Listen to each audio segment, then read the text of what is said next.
Hello, good afternoon, everyone. My name is Blanca Perez. I work for the Tourist Office of Spain in New York, and it's my pleasure to have this afternoon today with me Andrew Evans. Hello, Andrew. Hello, Blanca. Let me introduce yourself to the audience in case there is someone that don't know who you are. Andrew is a contributing editor at National Geographic Traveler. He writes for the magazine, but also he's most known for his blog, The Digital Nomad. As National Geographic Digital Explorer and itinerant traveler, Andrew has tweeted from all 7 continents in over 40 different languages. This digital nomad lives his life in search of the most authentic travel experiences and prides himself of being always on the road and always connected. So, my first question for you, Andrew, will be, what is an authentic travel experience for you? Well, thank you very much, Blanca. First of all, I just want to say thank you for having me here today, and I love that this technology allows us to all connect through the phone and the internet. You know, for me, authentic travel is it's what I always aim to do, and it's what we are really focusing on at National Geographic. And for me, my litmus test for authentic travel is really whatever helps you make a connection with people, because people really define a destination. People are the ones who carry culture, and so I'm always looking for a way to connect to what people are doing. So any place I can go where I get to have a conversation with someone or get invited into their world, that's exciting for me. But it doesn't always have to be people. For instance, a couple weeks ago I was in Texas, and I got a horse and rode my horse on the beach for 3 hours, and for me that was very authentic. A horse is a part of the culture of Texas. The beach was a historic beach where there was a Spanish ship back in the 16th century that shipwrecked, and the horses swam to shore, and they became this wild herd of Mustangs. And so I was on that beach called Mustang Beach, and for me that was an authentic travel experience. Yeah, I do agree with you that meeting the locals is the best way to visit any country. And you seem to be very passionate about what you do, and I would like to know, how did you first start your career as a travel writer? That's a great question. I get that question almost every day. People tweet to me or write to me and say, how did you get your... No, it's a great question. They're like, how did you get your job? They ask how they can get my job. And really, it wasn't, before it was a job, it was just something I was doing anyway. I love to travel. I've always been traveling. I took my first international trip when I was 16 years old, and I always wrote. So I always traveled for myself, and I always wrote for myself. But in terms of my career as a travel writer, I was living in England, and I was in graduate school, and I decided, this is really what I want to do for my career, is to write. So I just started writing and sending stuff off and getting lots of rejection letters. And then I finally, there was a writing contest for a travel magazine that I entered, and I lost. But I got a very nice rejection letter from the judge, and the judge said, that she really liked my writing. Sorry that I lost, but she liked my writing anyway. So I wrote her back, and then I called her up, and I just kept throwing stuff at her for about 6 months until I got my first book deal. So it was a lot of persistence. Persistence, yeah. My mom always says that with persistence you can go wherever you want. That's very true. And so you start writing for the print magazine, and when did you decide to become a blogger, or how different is blogging than writing an article? Well, I think that there's definitely a different voice that comes out in the two, but writing is writing, and good writing is good writing, and a good travel story, I think, can work in any format. For me, getting into blogging was just a natural evolution of things. I really liked that the technology allowed me to tell stories from the road, because traditionally travel literature has always been written in the past tense as memoir. Mm-hmm. And with blogging and with the internet and with social media, I could tell my stories from the field while I was there. So I felt that it was a much stronger connection between my readers and the place that I was in. And for instance, just 6 months ago, I climbed Mount Kilimanjaro, and I was able to write a blog post and publish it live from the top of Mount Kilimanjaro. Wow. And, that's never been done before, to be able to tell a story live from the place that I'm at, for me is just so exciting. So that's kind of what pushed me into the blogging space. And that is what you want. What is the message that you want to give on your blogs to your readers? I think I want to show people that the world is very accessible. All my readers are also travelers, and so I love getting ideas from them, and it's really a two-way communication. I mean, I'm telling my stories on my blog. They give me these great comments, and I guess it's just not to be afraid of what's out there, to get out there and to explore and to share.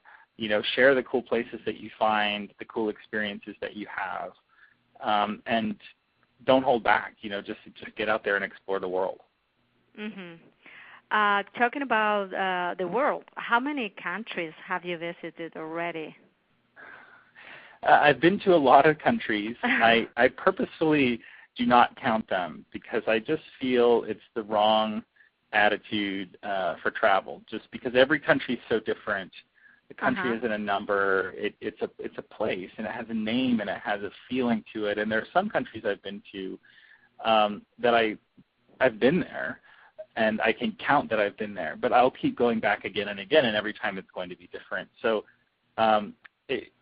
between you and me, I've been to more than 100 countries, but I don't give an exact number. You belong to that club, right?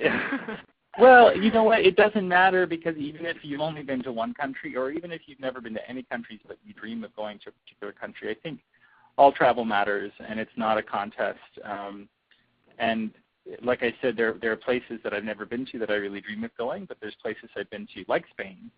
I've been to Spain 3 times, and yet I've seen nothing. It's such a big country, and there's so much to see there. And so it's hard to say, well, I've been to Spain, so I'm not going to go back, because I feel the opposite. I've been to Spain, and I've had a small taste, and now I just can't wait to get back. Yeah, let's talk about. I know you've last time you were there was a while ago, but what are your memories of that trip to Spain? What do you think that out of that you visit that people shouldn't miss in Spain? Well, my first memory of Spain, just somebody mentioned Spain, and I immediately think of the light. And as a photographer, that's why I love Spain, because you get this Mediterranean light in Spain that you don't get anywhere else in the world. And the sun is such an important part of the culture in Spain, and the food and the lifestyle, and it's a different rhythm of life. And so that's, whenever I think of Spain, I just think of these beautiful kind of glowing afternoon sunbeams that come in and light everything up. And the last time I was in Spain, I was in Andalusia in the south, and it was springtime, and it's just such a beautiful time to be in the south of Spain. So that's something that I really love. And in terms of what do you think shouldn't be missed, and what do you think stands out the most in Spain, I would say Spain has all kinds of amazing attractions and lots of beautiful buildings. I've never been to the Alhambra, and I really want to see that someday. But I really think Spain is more of a lifestyle. And you travel to Spain, yes, to see these exciting things and the wonderful art and architecture and history, but you really go to Spain to experience the Spanish lifestyle, which is like none other on earth. And that's the attractive part for me, and that's eating al fresco, eating outside, which is something we can't do in a lot of places. It's the music, it's the party atmosphere that Spanish can party like none other in the world. and the way people eat there, the way they get together, the way they tell stories and share, and it's a very kind of vocal culture. So to me, that's what draws me back.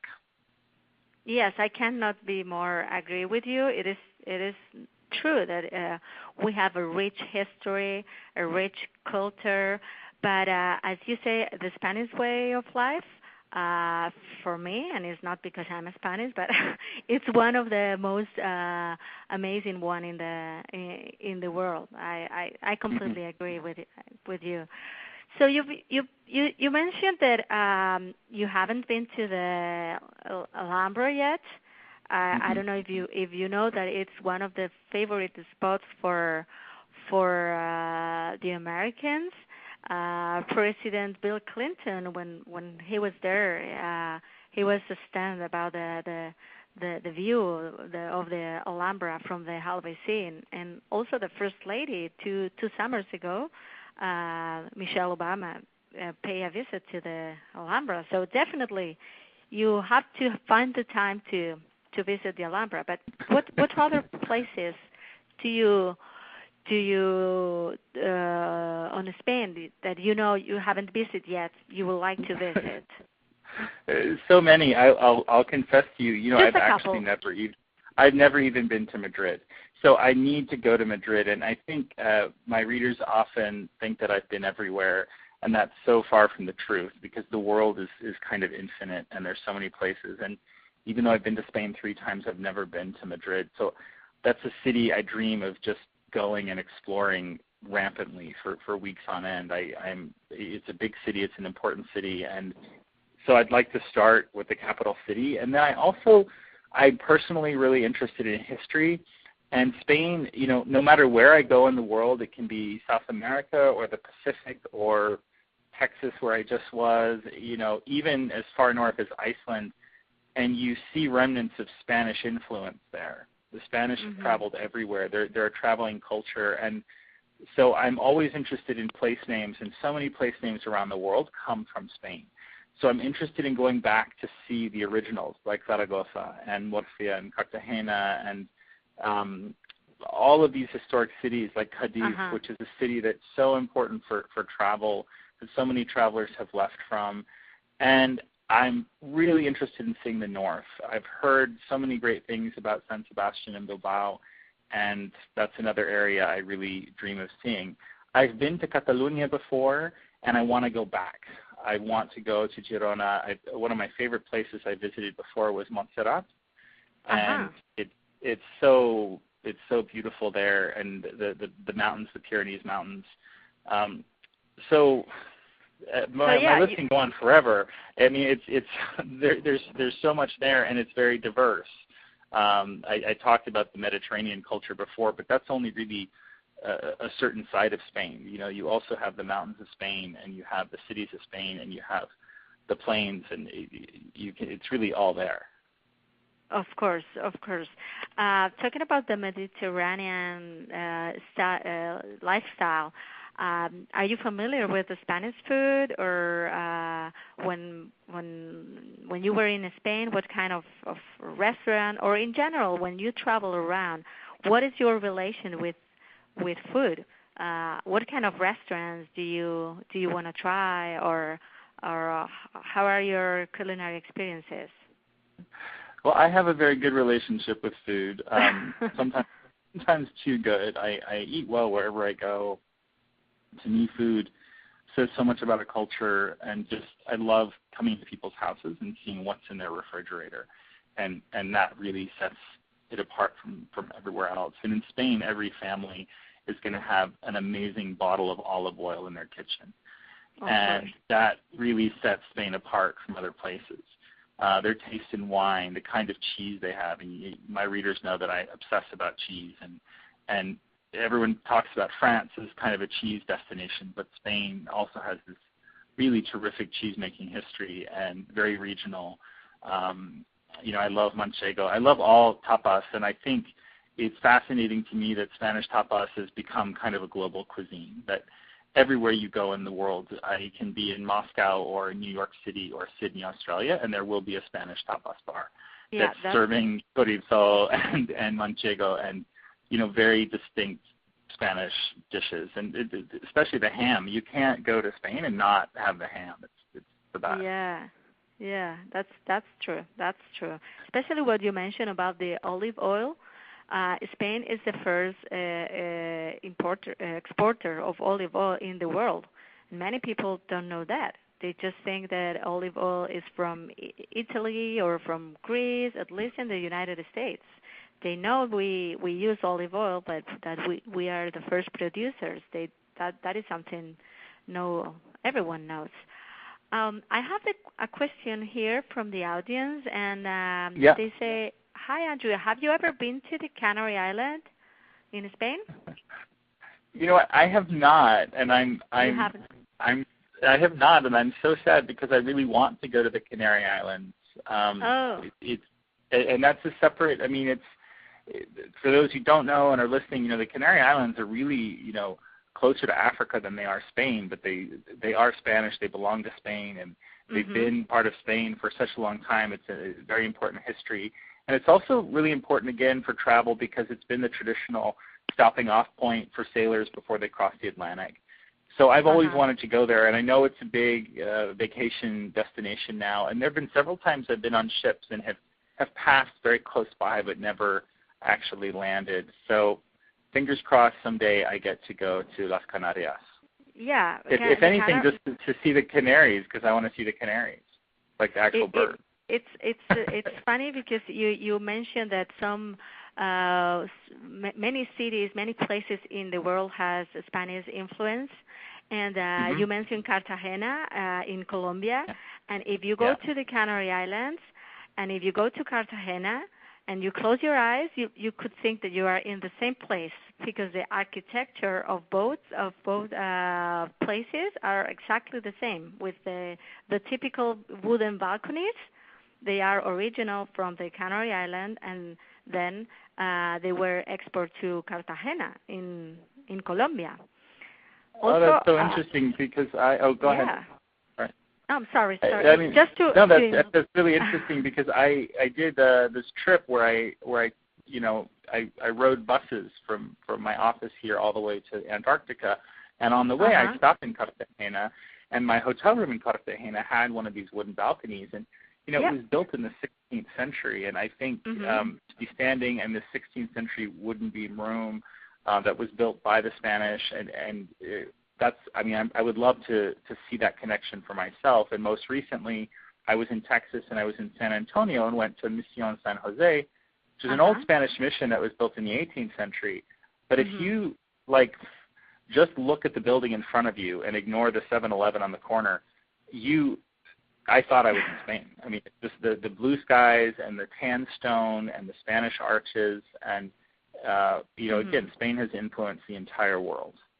I haven't been to Texas yet, but I've visited many museums in Florida a couple of years ago, and it's true. It's true. You can close your eyes and think you are in Spain.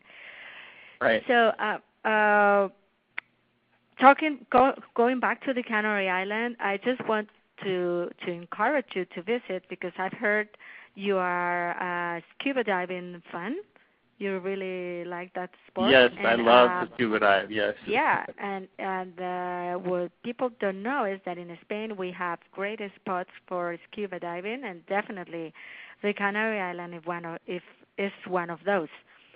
So another great. Well, I'm adding it to my list. I'm adding it to my list right now because I love diving, and I know the water. I mean, the water in Spain is so beautiful and so clear, and the Canaries being where they are, I'm sure that the tropical fish are incredible. So I will add it to my dive wish list. And to conclude with this list of why do I have to go to the Canary Islands, they have amazing food and very traditional cheeses as well, typical only from the Canary Islands. Oh, I'm sold. I'm definitely going to go.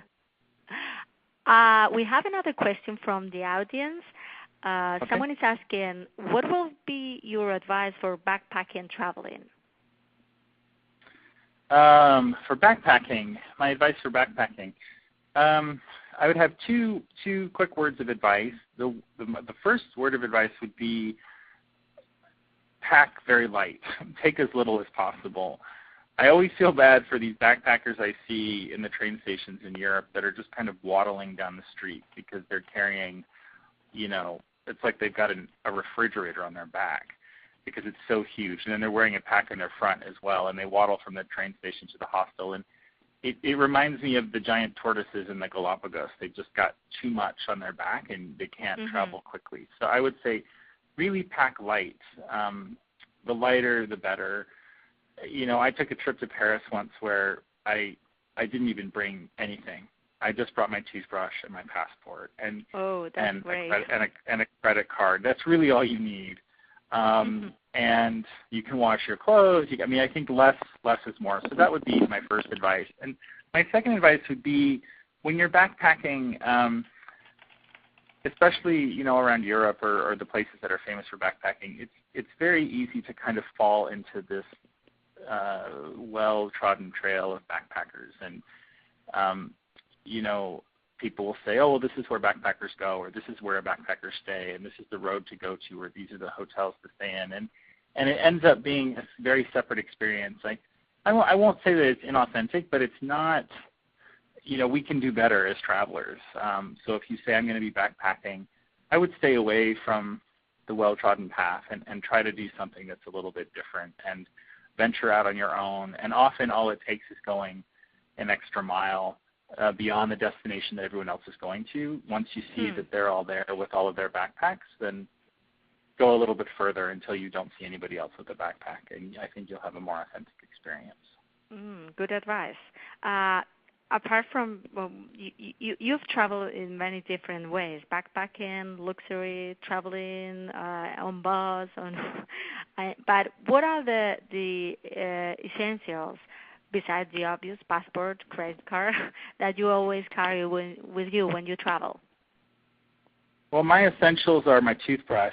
I think when you travel without a toothbrush, after a while, it becomes kind of not great. So a toothbrush, my iPhone is definitely essential because that's how I blog and take pictures, and it's how I connect with all of my readers. And my readers always give me really great travel advice, so I'm always listening to them. I always carry paper and pen with me because it's important for me to record my observations. And even in this digital age when it's so easy to do it on our phones or however else, I still like to have paper and pen and write down my immediate reactions to a place. So I would say with a passport and credit card, you can go anywhere in the world. With that, I would take my toothbrush, my iPhone, paper and pen. And I think you got to bring some of the local language with you. I think that's an essential for me. I think you must know how to say thank you in the local language always. And I also I try to learn at least 20 words in the local language no matter where I go. That's an essential for me. Cool. Well, just the last question to conclude with this interview, the last question from the audience. When you travel, is there any special souvenir that you like to collect from the trip, like a shell or pebbles or a little something that reminds you the place you've been? I don't really buy souvenirs. I collect postcards, and I still send postcards. I like postcards, especially historic postcards. So that's one thing that I often buy from a place. In terms of shells and pebbles, I used to collect sand. I collect sand from all over the world, from beaches and everything else. But I think you also have to be careful about what you take from a place because you don't want to harm it and you don't want to encourage everyone to do it. So if it's I don't take things out of a national park, for instance. And on Padre Island, though, I collected shells, so that is true. I tend to attach memories to things, but really the best souvenir I think that you can bring back is just a good story from a place, and to me that lasts a lot longer than a lot of these things do. So we have today good stories from you. Thank you very, very much for joining us. Thank you very much, all the people attending this webcast. Let me remind you that the Connection Spain Virtual, our virtual trade show, will close tonight at 12 p.m. We have more than 40 exhibitors, hotels, travel agencies, tour operators, airlines that are online willing to help you to organize your next trip to Spain. So don't hesitate to visit at least 10 of them, and you will be eligible for one of our more than 20 trips to Spain that we are raffling next week. Thank you very much, Andrew. Hope to see you soon. Thank you so much, Blanca. Okay. Hope to see you soon in the Canary Islands. Bye. I may end up there. Thank you so much. Okay. We'll see you soon. Bye. Okay. See you. Bye. Bye-bye. Bye.